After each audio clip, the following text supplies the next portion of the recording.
낄낄거리는 웃음소리가 포항 외곽 국도를 따라 번졌어요. 싱글맘 월급 봉투, 오늘 우리가 접수한다. 주유소 불빛 아래 한 여자의 손에서 흰 봉투가 바닥으로 미끄러지는 순간이었습니다. 그때 검은 정장의 무리가 주유소 안으로 천천히 걸어 들어왔어요. 그 중심에 선 남자가 피식 웃으며 말했습니다. 내 허락은 받고. 이야기가 시작되기 전 잠시만 함께 해주세요. 오늘 이 이야기가 여러분 마음 한켠에 오래 남기를 바랍니다. 마음에 닿으셨다면 구독과 좋아요로 함께 해주세요. 포항 북구에서 외곽으로 빠지는 7번 국도는 해가 지고 나면 유독 조용해지는 길이었어요. 양옆으로 철제 창고와 공장 담벼락이 늘어서 있고 가로등 간격이 넓어서 불빛과 불빛 사이마다 어둠이 웅크리고 있었습니다.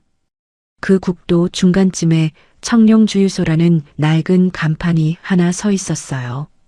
간판 한쪽 형광등이 나가 있어서 청룡중 용자가 반쯤 꺼진 채였는데 그 불완전한 불빛이 이 주유소 전체 분위기를 딱 설명해 주는 것 같았습니다. 한유진이 낡은 아반떼를 주유소 안으로 몰아넣은 건 저녁 6시가 막 지난 시각이었어요. 차 문을 열고 내린 그녀는 편의점 유니폼 위에 얇은 가디건을 걸치고 있었습니다. 4월 초저녁 바람이 제법 차가웠지만 유진의 시선은 날씨보다 가방 안쪽으로 먼저 향했어요. 손가락 끝으로 봉투 모서리를 확인하는 그 동작이 오늘만 벌써 3번째였거든요. 흰 봉투 안에는 이달 급여가 들어 있었습니다. 편의점 12시간 근무, 한 달 20사흘 출근. 숫자로 따지면 빠듯한 금액이었지만 유진에게 그 봉투는 다음 달을 버티는 설계도나 다름없었어요. 딸 수아의 미술학원비, 교복 적립금, 식비, 아파트 관리비.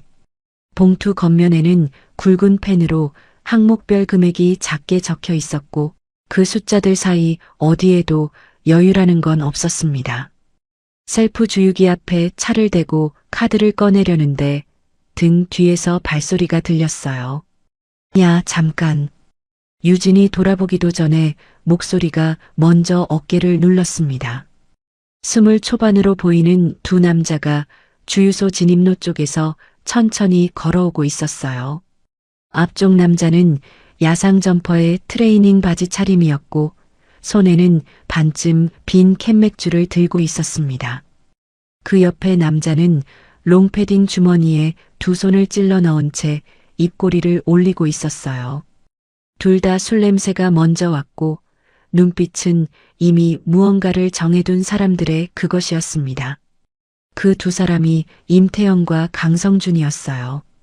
이 동네 처음 보는 얼굴인데 지나가려면 인사는 하고 지나가야지. 태연이 차 보닛 위에 한 손을 턱 얹었습니다. 유진은 한 발짝 물러섰지만 등 뒤 주유기가 막았어요. 노즐을 뽑아야 하는데 손이 말을 듣지 않았습니다. 저 그냥 주유하러 온 거예요. 제발 내버려 두세요. 최대한 또렷하게 내려 했지만 끄틈절이 살짝 갈라졌어요. 성준이 그 틈을 놓치지 않았습니다. 무서워? 우리가 뭘 어떻게 했다고. 그냥 인사하자는 거잖아요, 누나. 성준이 한 발짝 더 다가오며 유진의 가방 끈을 슬쩍 잡아당겼어요. 몸이 앞으로 확 쏠렸습니다. 가방이 어깨에서 반쯤 흘러내렸고 손에 쥐고 있던 흰 봉투가 그대로 콘크리트 바닥으로 떨어졌어요. 납작하게 눌린 봉투 끝에서 지폐 한 장이 삐죽 나왔습니다. 태연의 눈이 즉각 그것을 포착했어요. 몸을 숙이며 손을 뻗는 동작이 자연스러웠습니다. 이런 걸 처음 해보는 손이 아니었거든요. 그 손이 봉투에 닿기 직전이었어요. 그 손, 목소리가 들렸습니다. 낮고 느리고 특별히 크지도 않은데 주유소 전체를 한 번에 눌러버리는 것 같은 무게였어요. 태연의 손이 봉투 바로 위 허공에서 그대로 굳었습니다. 검은 정장을 입은 남자 셋이 주유소 입구 쪽에서 걸어 들어오고 있었어요. 가운데 선 남자가 박무진이었습니다. 키가 특별히 크지는 않았지만 걸음에 흔들림이 없었어요. 정장은 맞춤으로 보였고 넥타이 없이 셔츠 단추를 목까지 채운 차림이었습니다. 양옆에 두 사람은 자연스럽게 방걸음 뒤를 유지한 채 따라왔고 그 구도 하나만으로 주유소 안의 공기가 달라졌어요. 태연과 성준의 얼굴에서 색이 빠졌습니다. 무진은 그 두 사람 쪽으로 직접 걷지 않았어요. 바닥에 떨어진 흰 봉투 쪽으로 천천히 다가가 허리를 숙였습니다. 봉투를 집어들고 유진 쪽으로 내밀었어요. 이거 드리죠. 유진은 순간 멍했습니다. 두려움이 채 가시지도 않은 자리에 낯선 손이 들어왔으니까요. 떨리는 손으로 봉투를 받았어요. 무진의 시선이 그제야 태연에게 그리고 성준에게로 천천히 이동했습니다. 두 사람은 이미 뒷걸음질을 치고 있었는데 무진이 손을 들자 발이 그대로 굳어버렸어요. 무진이 태연의 얼굴을 한 박자 들여다봤습니다. 무언가를 확인하는 것 같은 눈이었어요. 그러다 입꼬리가 아주 조금 씁쓸하게 올라갔습니다. 현우야. 태연의 몸이 굳었어요. 임태연이라는 이름이 아닌 다른 이름 하나가 주유소 공기 속으로 조용히 떨어졌습니다. 무진의 오른쪽에 서 있던 남자가 나직이 말했어요. 박 대표님이 아시는 분인 것 같은데요. 무진이 고개를 끄덕였습니다. 김현우. 맞지? 태연이라 불렸던 남자의 눈이 흔들렸어요. 임태연은 가짜 이름이었습니다. 그의 진짜 이름은 김현우였어요. 포항 남구 철강 노동자 가정의 막내, 고등학교를 중퇴하고 집을 나온 지 2년이 넘은 22살. 무진의 이름은 그 아버지가 일하는 현장 사람들 사이에서 꽤 무게가 있는 이름이었습니다. 주유소 바깥 가로등 하나가 깜빡거리고 있었어요. 기름 냄새와 4월 밤바람이 뒤섞인 채 주유소 안을 낮게 흘렀습니다. 유진은 봉투를 가방 안에 집어넣고 최대한 존재를 작게 줄이려 했어요.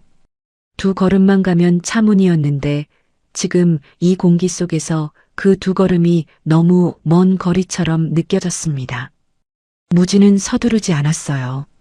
현우와 마주 선 채 잠시 침묵을 유지했는데 그 침묵이 어떤 말보다 무거웠습니다.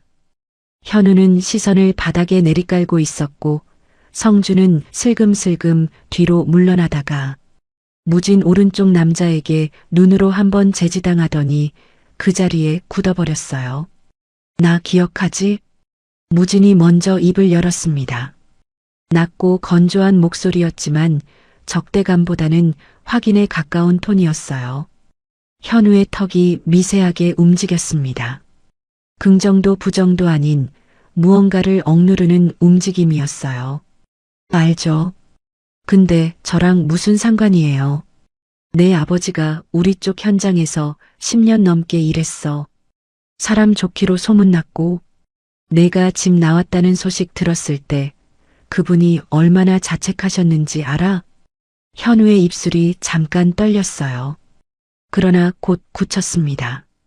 굳히려는 것처럼 턱에 힘이 들어가는 게 멀리서도 보였어요. 무진은 그 굳힘을 보면서도 멈추지 않았습니다. 지금이라도 멈춰. 이 짓 오늘이 마지막이어야 해. 협박이 아니었어요. 회유도 아니었습니다. 어떤 선언과 권고 사이에 딱 그 중간쯤 되는 말이었어요. 현우는 한참 바닥을 봤습니다. 그러다 천천히 고개를 들어 유진 쪽을 바라봤어요.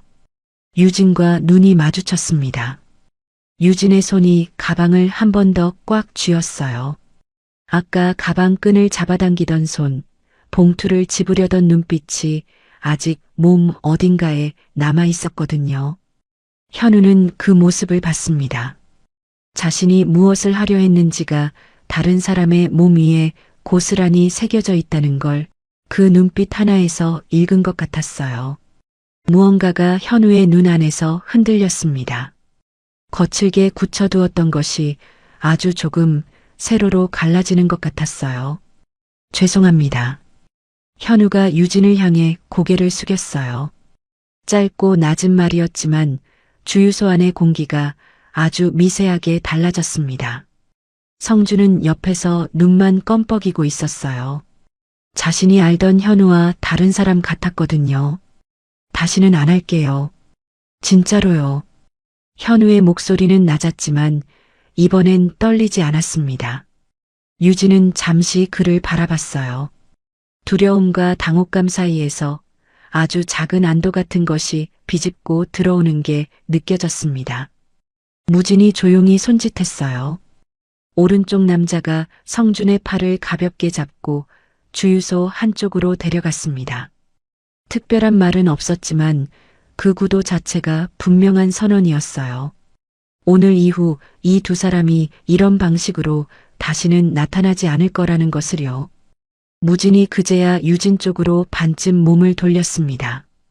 유진은 긴장한 채 그를 바라봤어요. 무진의 표정에는 특별한 온화함 같은 게 없었습니다. 웃지도 않았고 눈빛을 부드럽게 낮추지도 않았어요.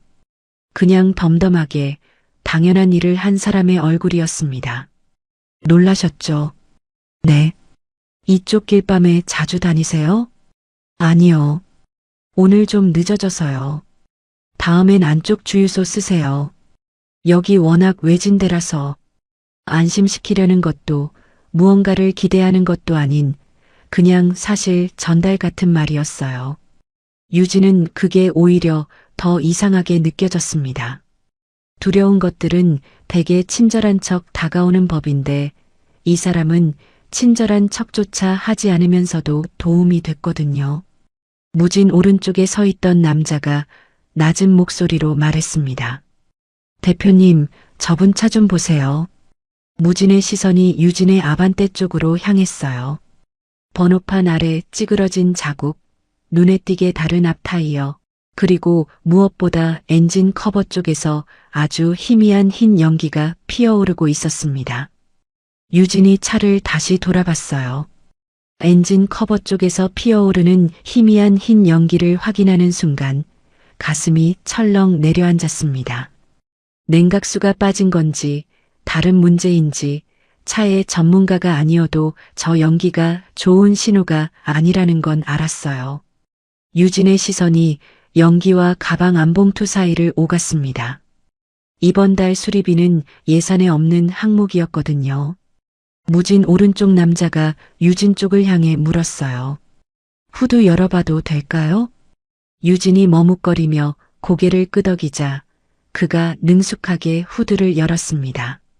나중에 강재율이라는 이름을 알게 됐지만 그때는 그냥 정장 입은 남자였어요. 확인은 빨랐습니다. 냉각수통이 바닥을 드러내고 있었고 라디에이터 호스 연결 부위가 살짝 이탈해 있었어요. 재율이 유진 쪽을 돌아보며 말했습니다. 큰 고장은 아닌데요. 이 상태로 1시간 더 달리셨으면 중간에 멈춰 서셨을 거예요. 유진의 입술이 안으로 살짝 말렸어요. 수리비를 계산하는 표정이었습니다. 무진이 나머지 남자에게 눈짓을 했어요. 그가 주유소 안으로 들어가 직원과 짧게 얘기를 나눴습니다. 직원이 공구 상자를 들고 나왔고 냉각수 보충과 호스 재연결 작업이 시작됐어요. 15분쯤 지나 작업이 끝났습니다. 유진이 지갑을 꺼내려 하자 재율이 이미 직원에게 지폐를 건네고 있었어요. 유진이 제가 낼게요라고 했을 때는 이미 늦어 있었습니다. 됐어요. 무진이 짧게 말했어요. 거절의 여지가 없는 톤이었습니다. 강요도 생색도 아닌 그냥 그렇게 됐다는 듯한 무게였어요. 유진은 한 박자 아무 말도 하지 못하다가 아주 낮게 감사합니다라고 했습니다. 말이 목 어딘가에서 한 번 걸렸다가 나왔어요. 그때 무진 옆에 세 번째 남자가 검은 SUV 쪽으로 걸어갔습니다. 잠시 뒤 종이봉투 하나를 들고 돌아왔어요. 봉투 안에는 자, 형광펜 세트, 공책 묶음, 색연필 케이스가 들어 있었습니다. 그가 유진에게 봉투를 내밀며 말했어요. 대표님이 챙겨두신 거예요. 따님 쓰시라고요. 유진의 눈이 잠깐 커졌습니다. 자신이 딸 얘기를 꺼낸 적이 없었거든요. 무진이 짧게 설명했어요. 아까 봉투 떨어졌을 때 겉면에 적혀 있었어요.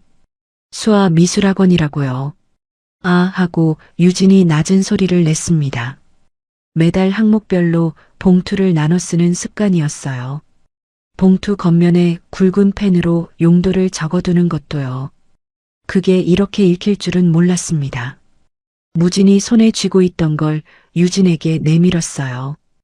5만 원짜리 지폐 몇 장을 단정하게 접은 것이었습니다. 학용품 사는데 보태세요. 유진의 손이 그 자리에서 멈췄어요. 이건 못 받아요. 차도 고쳐주셨는데 이건 너무 과해서요. 받으세요. 무진은 여전히 웃지 않았습니다. 그런데 그 얼굴이 무섭지 않았어요. 당연히 받아야 한다고 생각하는 사람의 덤덤하고 단단한 얼굴이었습니다. 유진은 한 박자 망설이다가 천천히 두 손으로 지폐를 받았어요. 손이 떨리지 않도록 꽉 쥐었는데 눈물이 나려는 걸 막는 건 그보다 훨씬 어려웠습니다. 무진은 그쪽을 오래 보지 않았어요. 재율과 나머지 남자에게 짧게 눈짓하고 SUV 쪽으로 걸음을 옮겼습니다. 유진은 그 뒷모습을 잠시 바라봤어요. 오늘 이 주유소에서 가장 무서운 존재처럼 들어왔다가 가장 따뜻한 것을 남기고 돌아가는 사람이었습니다. 현우는 주유소 담벼락 한쪽에 혼자 남아 있었어요. 성주는 이미 어디론가 사라진 뒤였고 현우만 그 자리에 조용히 서 있었습니다. 유진이 차 문을 열려다 그쪽을 봤어요. 현우와 시선이 마주쳤습니다. 그가 다시 한번 고개를 숙였어요. 아까보다 조금 더 깊게, 조금 더 오래. 유진은 그것을 보며 천천히 고개를 끄덕였습니다. 용서라기보다는 받아들임 같은 거였어요. 세상에는 아직 돌아올 수 있는 사람이 있다는 그 가능성 쪽으로 아주 조금 문을 열어두는 것 같은 끄덕임이었습니다. 차 안에 앉자마자 유진의 손이 핸들 위에서 스르르 내려앉았어요. 시동을 걸어야 하는데 잠깐 그러지 못했습니다. 아드레날린이 빠져나가고 나면 항상 이런 무기력이 왔거든요. 무서웠던 것들이 끝난 자리에 남는 건 안도가 아니라 텅 빈 피로였으니까요. 백미러에 수아의 사진이 하나 붙어 있었습니다. 지난 겨울 어린이 놀이공원에서 찍은 것이었어요. 목도리를 턱까지 감고 두 팔을 번쩍 들고 웃고 있는 사진이었는데 그 웃음이 얼마나 아무것도 모르는 웃음인지 유진은 그 사진을 볼 때마다 마음이 복잡했습니다. 모르는 게 맞는 나이였고 앞으로도 계속 모르게 해주고 싶은 엄마 마음이었죠. 유진이 천천히 핸들을 잡고 시동을 걸었어요. 엔진 소리가 아까와 달랐습니다. 훨씬 고르고 안정적인 소리였어요. 냉각수가 채워지고 호스가 연결된 덕분이었지만 유진에게는 그 소리가 마치 차가 제대로 숨을 쉬기 시작한 것 같았습니다. 오래 방치되었다가 잠깐 돌봄을 받은 것 같은 그런 소리였거든요. 국도로 나오면서 옆 좌석 위에 올려둔 것들을 한번 봤어요. 흰 봉투, 학용품이 든 종이봉투, 그리고 단정하게 접힌 지폐들. 무진이 건넨 돈이 여전히 실감나지 않았습니다. 받아도 되는 건지, 이 호의에 어떤 무게가 달려있는 건지, 세상에서 공짜로 오는 것들에 익숙하지 않은 사람의 의심이 먼저였어요. 그런데 그 의심보다 더 강한 감정이 조금씩 위를 덮어오고 있었습니다. 고마움이었어요. 조건 없이 누군가의 도움을 받아본 게 얼마만인지, 기억조차 잘 나지 않는 시간들이 지나온 뒤에 그 낯설고 따뜻한 감각이었습니다. 유진은 핸들을 쥔 채 그 감각이 가슴 안 어디에 앉는지를 느꼈어요. 울컥하려는 것도 아니고 기뻐하려는 것도 아닌 오래 굶었던 사람이 따뜻한 국 한 숟갈을 받았을 때의 그 조용한 충격 같은 것이었죠. 신호에 걸려 차가 멈췄습니다. 맞은편 인도에 하교하는 아이들 무리가 보였어요. 책가방을 맨 아이들이 서로 밀고 당기며 웃고 있었습니다. 유진은 시계를 봤어요. 6시 53분. 수아가 있는 미술학원 마감이 7시였거든요. 딱 맞는 시간이었습니다. 초록 신호로 바뀌는 순간 발이 엑셀을 밟았어요. 차가 부드럽게 앞으로 나아갔습니다. 미술학원 앞에 차를 세웠을 때 수아는 이미 문 앞에 서서 가방을 앞으로 꼭 안은 채 기다리고 있었어요. 유진을 발견하자마자 달려왔습니다. 차 문이 채 열리기도 전에 손잡이를 당기고 쏙 들어왔어요. 엄마, 오늘 왜 이렇게 늦었어? 응, 미안해. 차가 잠깐 말썽을 부렸어. 다 괜찮아졌어. 차가 많이 무서웠겠다. 9살짜리 아이가 무심하게 툭 던진 말이었는데 유진의 가슴이 한번 조였습니다. 맞았거든요.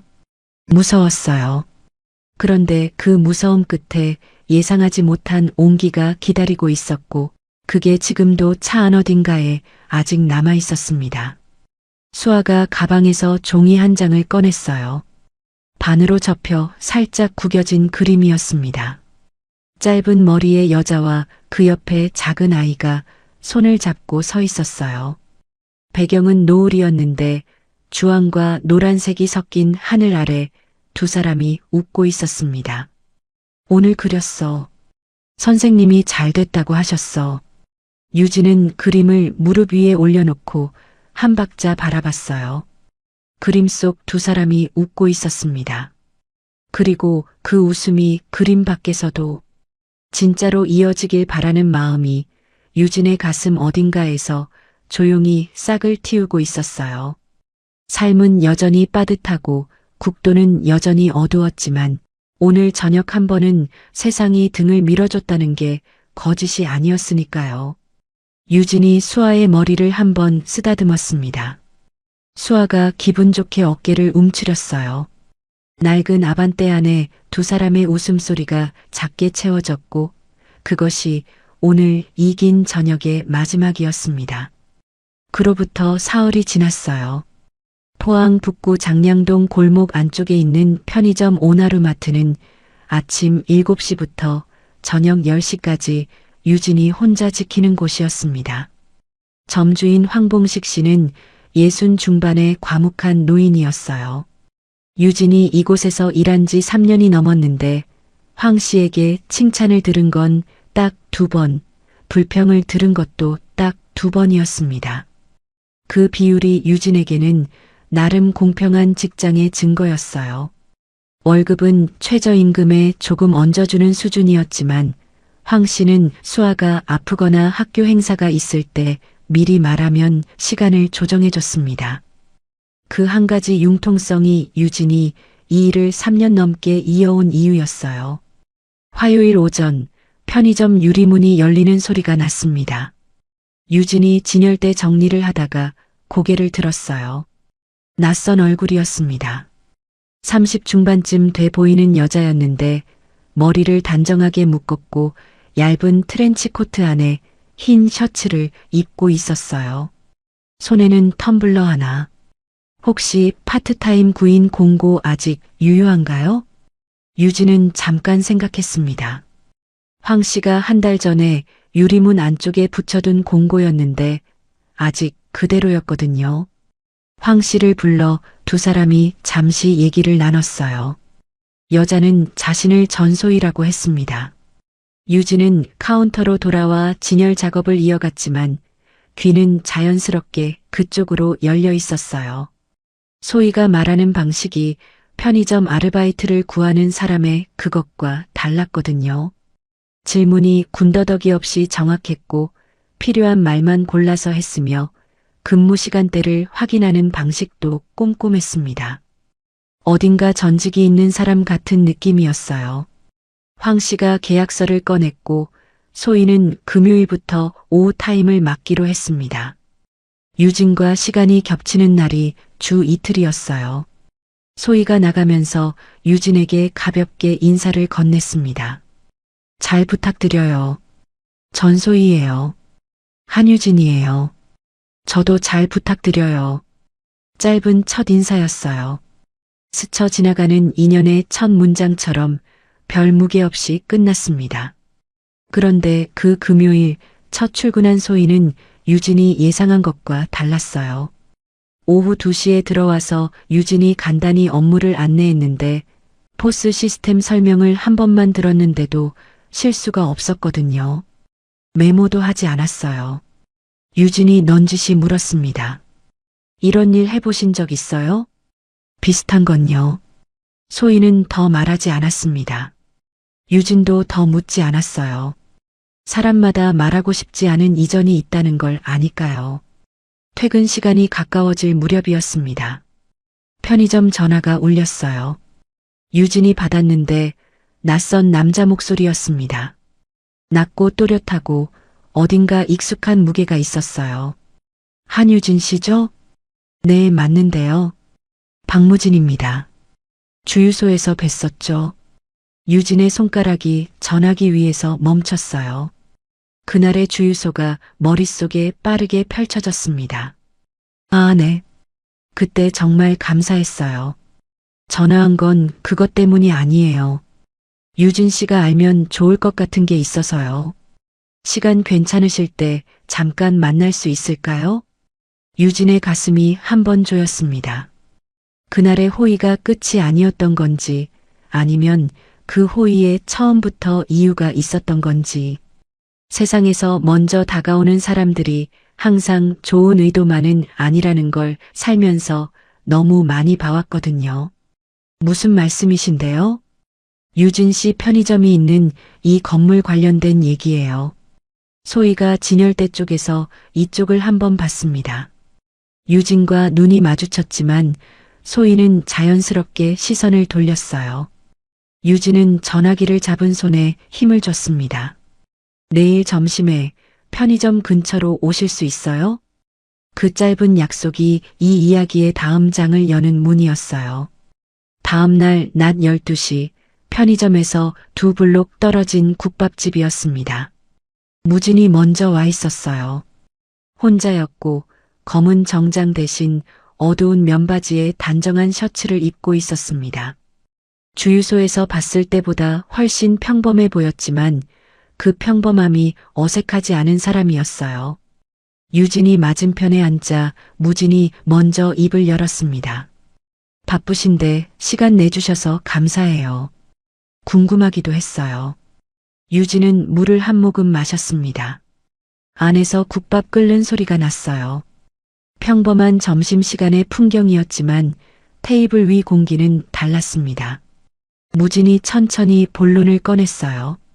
유진 씨 편의점이 있는 이 블록 전체가 재개발 대상 구역이에요. 공식 발표는 아직 안 됐는데 이미 이쪽 바닥에선 다 아는 얘기거든요. 황봉식 씨한테도 조만간 통보가 갈 거예요. 유진이 천천히 눈을 들었습니다. 재개발이요?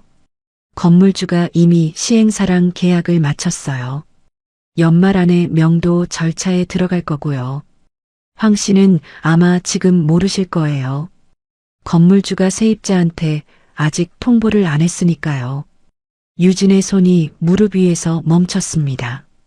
명도라는 단어가 어떤 무게인지는 충분히 알았어요.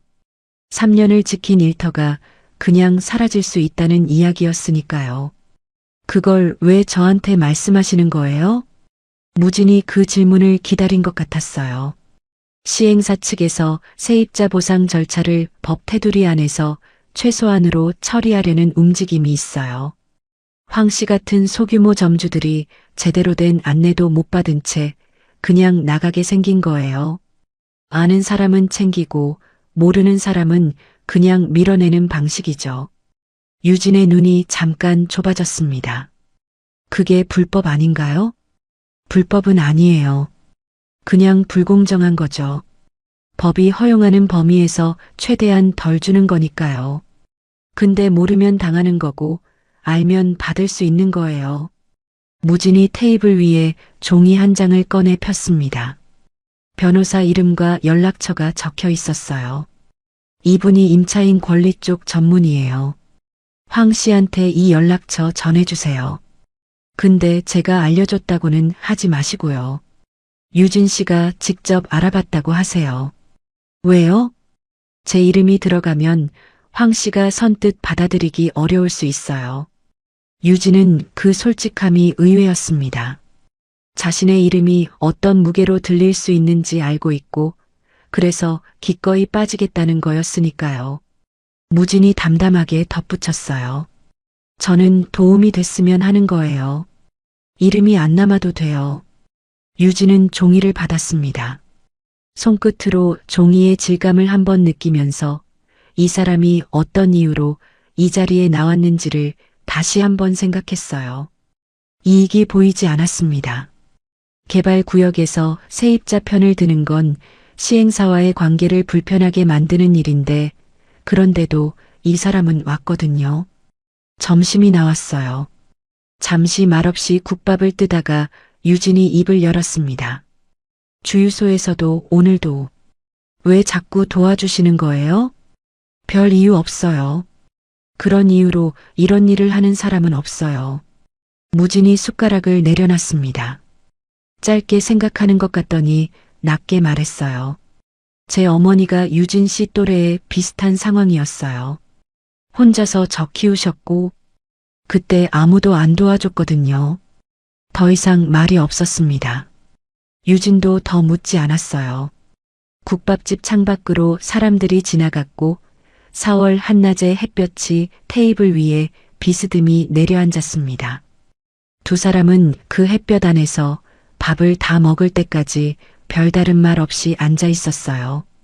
그게 어색하지 않은 침묵이었다는 게 유진에게는 이상하게 느껴지기도 했고, 또 이상하지 않게 느껴지기도 했습니다. 그 다음 주부터 상황이 조금씩 달라지기 시작했어요. 유진이 무진에게 받은 종이를 황 씨에게 전달한 건 목요일 오전이었습니다. 황 씨는 처음에 대수롭지 않게 봤어요.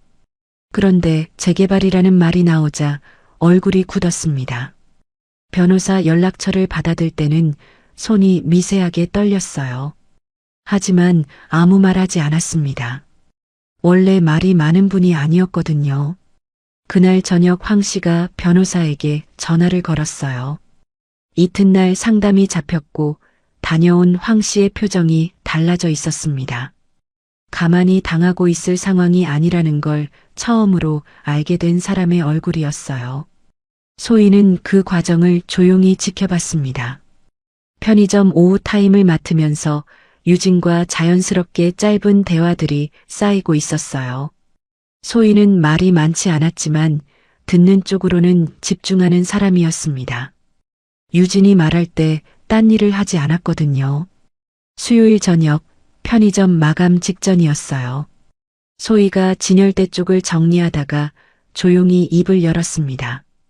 유진 씨, 저 사실 여기 오게 된 이유가 따로 있어요. 유진이 영수증 정리를 멈췄어요. 무슨 말이에요? 저 박무진 씨 알아요. 오래전부터요. 이 편의점 근처에 제가 있어야 할 이유가 생겼어요. 유진의 눈이 잠깐 좁아졌습니다. 소희가 그 시선을 받으며 바로 이어 말했어요. 나쁜 이유가 아니에요. 이 블록 재개발 건에서 시행사 측이 생각보다 강하게 움직이고 있거든요. 세입자들이 법적으로 맞서기 시작하면 막으려는 사람들이 있어요.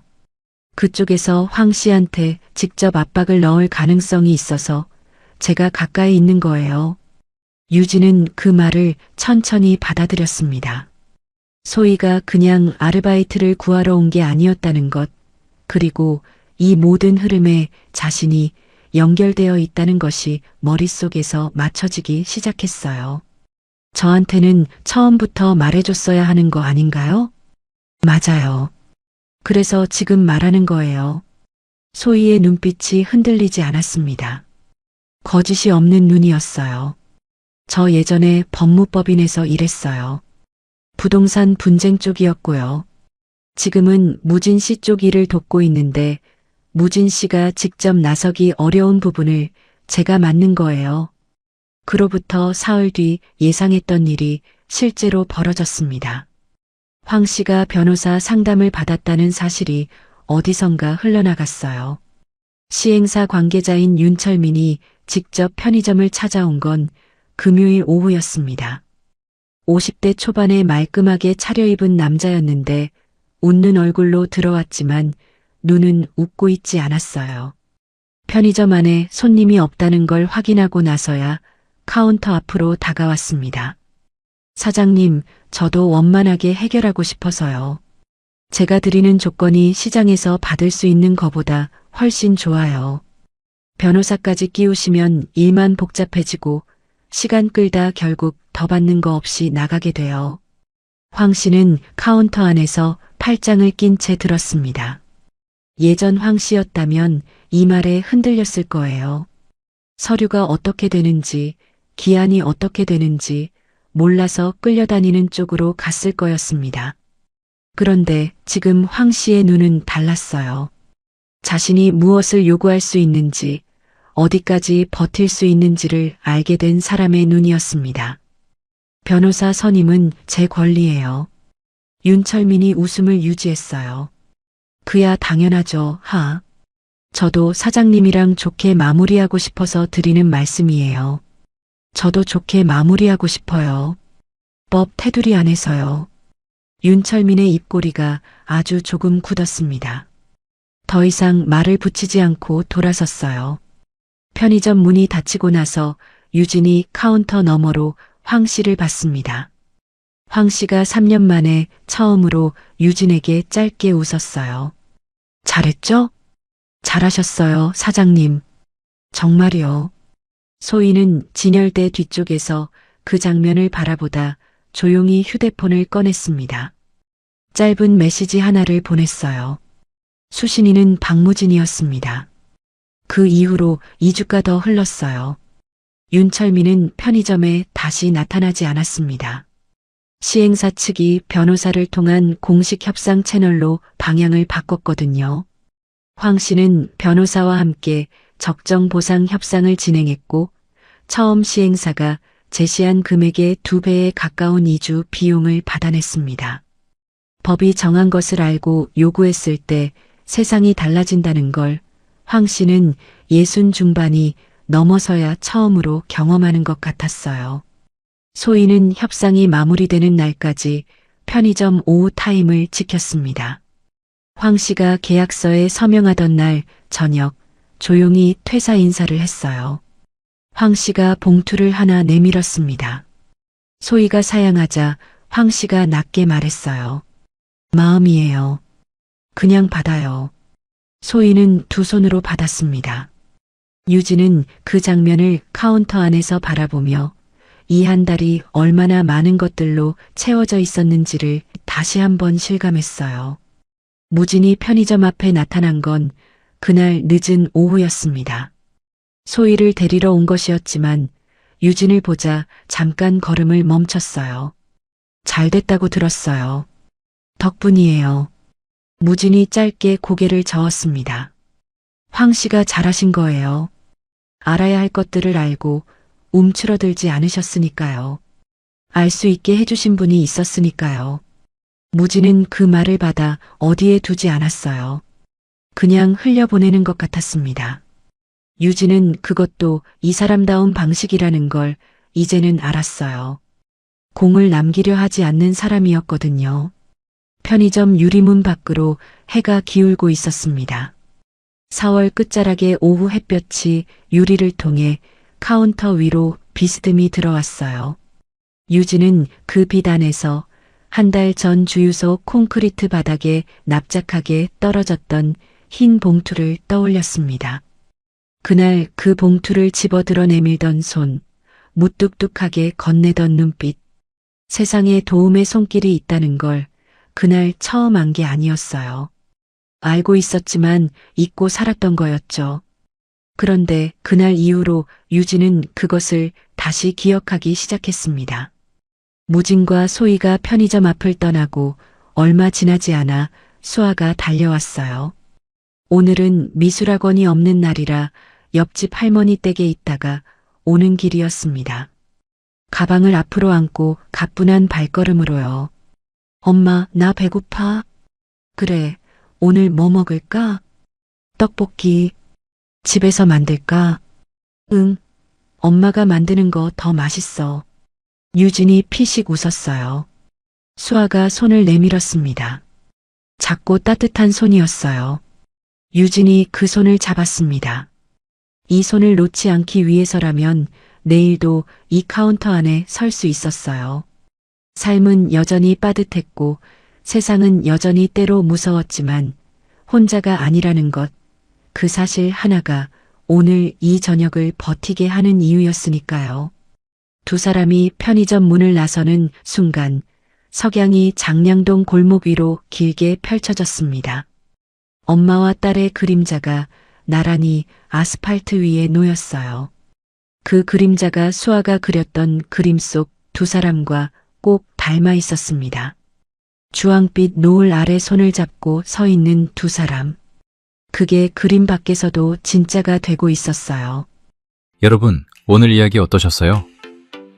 저는 유진 씨가 봉투를 두 손으로 꼭 쥐던 장면이 자꾸 마음에 남더라고요. 차갑고 무서웠던 주유소 한켠에서 예상치 못한 손길이 내밀어지던 그 순간이요. 살다 보면 도움은 늘 예상했던 자리에서 오지 않는 것 같아요. 오히려 가장 뜻밖의 얼굴로 가장 뜻밖의 시간에 찾아오죠. 유진 씨처럼 오늘 하루를 버티고 있는 분들께, 그리고 황 씨처럼 몰라서 당하고 있는 분들께 오늘 이 이야기가 작은 용기가 됐으면 좋겠습니다. 누구나 살아가며 선택을 해요. 아는 것과 모르는 것 사이에서, 두려움과 용기 사이에서요. 그 선택들이 모여 오늘의 우리가 됐죠. 여러분의 선택도 늘 빛나길 바랍니다. 구독과 좋아요 부탁드립니다.